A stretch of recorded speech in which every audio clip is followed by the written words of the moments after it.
पिछले लंबे समय से सम्मानित अंबिका यादव जी संघर्ष कर रहे हैं।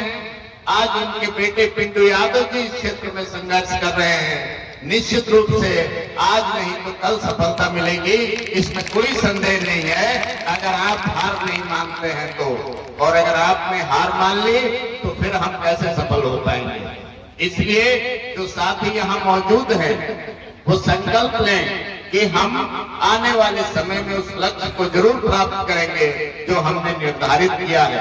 ऐसी सरकारें 75 सालों में जो गरीबों का शोषण करती रही, दलित पिछड़े आदिवासी लोगों का शोषण करती रही, आप 75 साल से इन सरकारों को झेल रहे हो और आपके बच्चे पटना की सड़क पर लाठियां खा रहे हैं जब रोजगार मांग रहे हैं।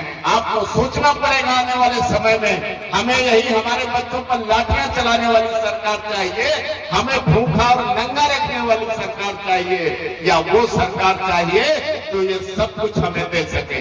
4 बार उत्तर प्रदेश में बहुजन समाज पार्टी की सरकार बनी, बहन कुमारी मायावती जी उत्तर प्रदेश की मुख्यमंत्री बनी।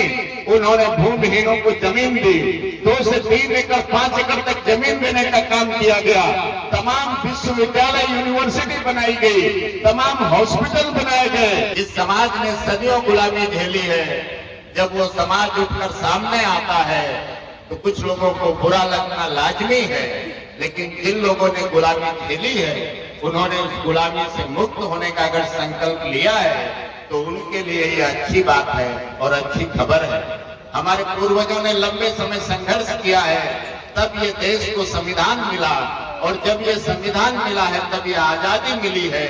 इस देश में कौन राजा होगा ये इस देश की जनता चुनेगी, कोई इस देश का जमींदार नहीं चुनेगा। इसलिए इस क्षेत्र से विधायक कौन बनेगा ये आप चुनोगे, आपको चुनना है। आप में चूक हुई इसलिए शायद आप अपने लक्ष्य तक नहीं पहुंचे, निश्चित रूप से आगे पहुंचेंगे। साथियों, पिछले लंबे समय से सम्मानित अंबिका यादव जी संघर्ष कर रहे हैं। आज उनके बेटे पिंटू यादव जी इस क्षेत्र में संघर्ष कर रहे हैं। निश्चित रूप से आज नहीं तो कल सफलता मिलेगी, इसमें कोई संदेह नहीं है। अगर आप हार नहीं मानते हैं तो, और अगर आपने हार मान ली तो फिर हम कैसे सफल हो पाएंगे। इसलिए जो साथी यहाँ मौजूद हैं वो संकल्प लें कि हम आने वाले समय में उस लक्ष्य को जरूर प्राप्त करेंगे जो हमने निर्धारित किया है। हमारे पूर्वजों ने लंबे समय संघर्ष किया है, चाहे महामना ज्योतिराव फूले हो, चाहे बाबा साहब डॉक्टर अम्बेडकर हो, चाहे छत्रपति साहू जी महाराज हो, चाहे महामना राम स्वरूप वर्मा जी हो, चाहे चौधरी महाराज सिंह भारती हो, चाहे ललई सिंह यादव जी हो। ये वो महापुरुष हैं जिन्होंने अपना पूरा जीवन हमारे मान सम्मान और स्वाभिमान के लिए समर्पित कर दिया है। तो क्या हम लोग अपना थोड़ा समय नहीं दे सकते समाज के लिए? हमें सोचना होगा। आज इस अवसर पे जब आप यहाँ इकट्ठे हुए हैं तो याद करिए उन महापुरुषों को, याद करिए उन महान लोगों को जिन्होंने हमारी भलाई के लिए, हमारे समाज की भलाई के लिए, इस देश की भलाई के लिए अपना पूरा जीवन दे दिया, अपना पूरा तन मन धन समर्पित कर दिया। तो क्या हम ये संकल्प नहीं ले सकते हैं कि कम से कम थोड़ा तन मन धन तो हम भी समर्पित करेंगे उस समाज के मान सम्मान के लिए जो सदियों से मान और सम्मान से वंचित रहा है। और आज से ये सोचना शुरू करो कि आखिर इस देश में संविधान लागू हुए 75 साल हो गया है। जिनकी आबादी इस देश में इतनी बड़ी है उनको शासन प्रशासन में भागीदारी क्यों नहीं मिली? आज जो लोग यहाँ मौजूद हैं वो सोचे कि उनके बच्चे एसपी कलेक्टर क्यों नहीं बने। इस देश में शिक्षा का विकास जिस रफ्तार से होना चाहिए, जिस रफ्तार के साथ 75 साल में अस्पताल बनने चाहिए, जिस रफ्तार से 75 साल में इस देश के युवाओं की बेरोजगारी दूर होनी चाहिए, वो क्यों नहीं हुई? आखिर 75 साल तक जिन लोगों ने इस देश पर राज किया उन्होंने आपकी समस्याओं को क्यों नहीं हल किया? अगर हमारे देश में बच्चे अनपढ़ हैं, अगर वो बच्चे स्वास्थ्य के अभाव में, अच्छे स्वास्थ्य के अभाव में मर रहे हैं, बेरोजगार पीटे जा रहे हैं सड़कों पर, तो आखिर ऐसी सरकारों को कब तक आप झेलते रहोगे? जो सरकारें ना तो आपके बच्चों को रोजगार दे सकती है, ना तो आपके बच्चों को अच्छा स्वास्थ्य दे सकती है, और ना तो आपके बच्चों को अच्छी शिक्षा दे सकती है, तो आपको सोचना है ऐसी सरकारों को सत्ता में बनाए रखना है वोट देकर, या फिर अपने वोट की ताकत से ऐसी सरकारों को सत्ता से उखाड़ फेंकना है। यह आपको तय करना है। आने वाला समय आपको तय करना है कि आपके बच्चों का भविष्य क्या होगा।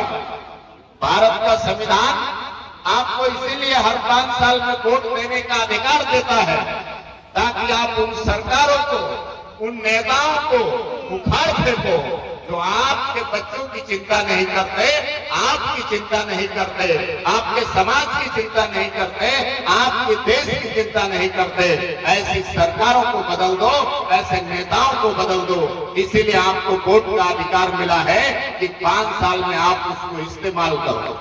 मैं हमेशा एक बात कहता रहा हूं कि भारत के संविधान में बाबा साहब डॉक्टर अम्बेडकर ने हमें बहुत सारे अधिकार दिए। हमारे पूर्वजों ने संघर्ष किया। जब बहुजन समाज पार्टी बनी 1984 में, तो सबसे ज्यादा जो महत्वपूर्ण नारे मानवर कांसीराम साहब, बहन कुमारी मायावती जी ने दिए, वो नारे थे जिसकी जितनी संख्या भारी उसकी उतनी हिस्सेदारी। आज जिन लोगों की जितनी संख्या है, क्या उनकी संख्या के अनुपात में शासन प्रशासन में भागीदारी मिली? दूसरा नारा था, जो जमीन सरकारी है वो जमीन हमारी है। इस देश में इतनी जमीन खाली पड़ी है, अगर इस देश की सरकार चाहे तो हर भूमिहीन को कम से कम 10 एकड़ जमीन फ्री में दी जा सकती है। इतनी जमीन खाली पड़ी है, लेकिन 75 सालों में आखिर सरकारें क्यों नहीं चाहती हैं कि वो जमीन डेवलप करके आपको दे दी जाए? सरकार के पास इतना पैसा है कि इस देश के हर बच्चे को मुफ्त में इंग्लिश मीडियम में पढ़ाया जा सकता है। इस देश के हर नागरिक के स्वास्थ्य की देखभाल की जा सकती है। आखिर सरकार क्यों नहीं कर रही है?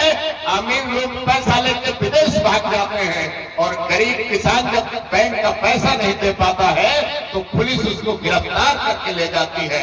ऐसी सरकारें 75 सालों में जो गरीबों का शोषण करती रही, दलित पिछड़े आदिवासी लोगों का शोषण करती रही, आप 75 साल से इन सरकारों को झेल रहे हो, और आपके बच्चे पटना की सड़क पर लाठियां खा रहे हैं जब रोजगार मांग रहे हैं। आपको सोचना पड़ेगा आने वाले समय में, हमें यही हमारे बच्चों पर लाठियां चलाने वाली सरकार चाहिए, हमें भूखा और नंगा रखने वाली सरकार चाहिए, या वो सरकार चाहिए जो ये सब कुछ हमें दे सके? 4 बार उत्तर प्रदेश में बहुजन समाज पार्टी की सरकार बनी। बहन कुमारी मायावती जी उत्तर प्रदेश की मुख्यमंत्री बनी। उन्होंने भूमिहीनों को जमीन दी। 2 से 3 एकड़ 5 एकड़ तक जमीन देने का काम किया गया। तमाम विश्वविद्यालय यूनिवर्सिटी बनाई गई, तमाम हॉस्पिटल बनाए गए, लॉ एंड ऑर्डर के क्षेत्र में युद्ध स्तर पर काम किया गया। वो 4-7 साल का कार्यकाल बहन कुमारी मायावती जी का उत्तर प्रदेश का यादगार काल है। अभी कुछ समय पहले मैं एक सड़क से गुजर रहा था, मेरे एक साथी पूछ रहे थे कि बिहार में कितने एक्सप्रेस वे हैं। साथियों, उत्तर प्रदेश में जब बहन कुमारी मायावती जी मुख्यमंत्री बनी तो सबसे पहला उन्होंने यमुना एक्सप्रेस वे बनाने का काम किया, जो आगरा से नोएडा तक जाता है। बिहार में आजादी के 75 साल के बाद एक भी एक्सप्रेस वे नहीं है आज तक। आखिर ये सरकारें कर क्या रही हैं? किसका पेट भर रही हैं? ये गरीबों की ये स्थिति क्यों है? क्यों बिहार से देश में सबसे ज्यादा मजदूर जाते हैं दूर दूर? क्यों ये बेरोजगारों के का गढ़ बना हुआ है? क्यों ये मजदूरों का प्रदेश बना हुआ है? आपको तय करना है आने वाले समय में जो आपका शिक्षा का अधिकार है, वोट का अधिकार है, इसको सही इस्तेमाल करिए और ऐसी सरकारों को उखाड़ कर फेंक दीजिए जो सरकारें आपकी समस्या को हल करने में नाकाम रही हो, चाहे वो बीजेपी और कांग्रेस रही हो और चाहे इनकी पूंछ पकड़कर चलने वाले दूसरे दल रहे हों। उन सारी सरकारों को उखाड़ फेंकिए। मैं दावे से कहता हूं, आपने सबको मौका दिया है, एक बार बहुजन समाज पार्टी को आजमाइए और सरकार बनाइए। जो काम 75 सालों में दूसरी सरकारें नहीं कर पाई, मैं दावे से कहता हूं बहुजन समाज पार्टी 5 साल के अंदर वो काम करके दिखा देगी। इसी आशा और विश्वास के साथ आप सब अपने बच्चों की चिंता करेंगे, आप सब अपनी चिंता करेंगे और आने वाले समय में अपने वोट की ताकत से उन सरकारों को बिहार से उखाड़ कर फेंक देंगे जिन्होंने 75 सालों में ना आपके बच्चों की चिंता की, ना आपकी चिंता की, ना नौकरी की चिंता की, ना स्वास्थ्य की चिंता की, ना जमीन की चिंता की। इसी आशा और विश्वास के साथ आप सबको बहुत बहुत धन्यवाद। जय भीम।